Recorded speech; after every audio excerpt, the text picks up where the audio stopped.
Frères et sœurs, recevez de chaleureuses salutations et soyez les bienvenus à ce rendez-vous hebdomadaire où nous méditons ensemble la parole de Dieu. En ce troisième dimanche du temps de carême, le thème qui se dégage des textes liturgiques est « Nul n'est trop loin pour Dieu ». Les deux premières lectures nous font écho des événements majeurs de l'Ancien Testament.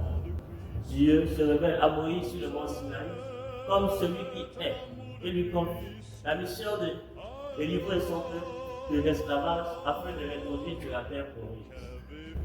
L'Évangile nous appelle tous à la pénitence et nous montre que nous ne devons pas voir dans les catastrophes naturelles et la violence humaine les punitions de Dieu comme ceux qui en sont victimes.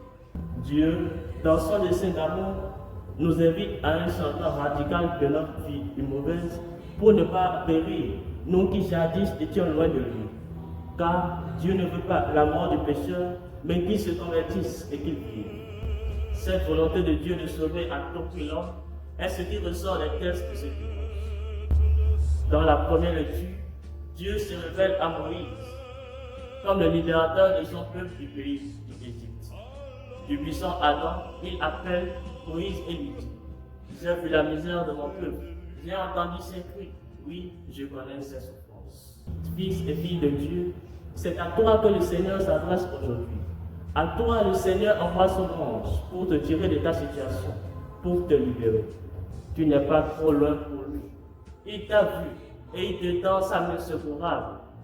Cependant, il te faut lui tendre la main en retour, c'est-à-dire en te détournant des conduites mauvaises. Dans l'Évangile, l'on rapporte à Jésus l'histoire des Galiléens que Pilate avait fait massacrer pendant qu'ils offraient des sacrifices et la tragédie des 18 personnes ayant trouvé la mort dans l'écroulement de la tour de Siloé. Ces derniers pensent que ces victimes de mort sont punies par Dieu. Mais Jésus dénonce leur illusion. Si vous ne vous convertissez pas, dit-il, vous périrez tous.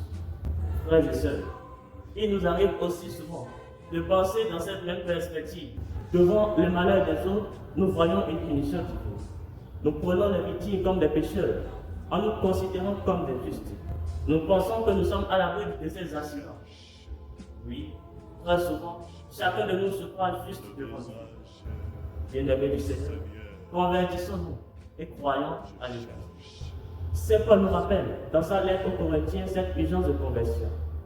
En prenant l'exemple de la vie de Moïse avec le peuple au désert, il nous exhorte à ne point nous faire d'illusions. Car il ne suffit pas d'avoir été baptisé et d'avoir été nourri à la même temps de l'Eucharistie pour croire que nous sommes des chrétiens. Certes, nous ne sommes du point de vue de la loi ecclésiastique, mais cela ne suffit pas.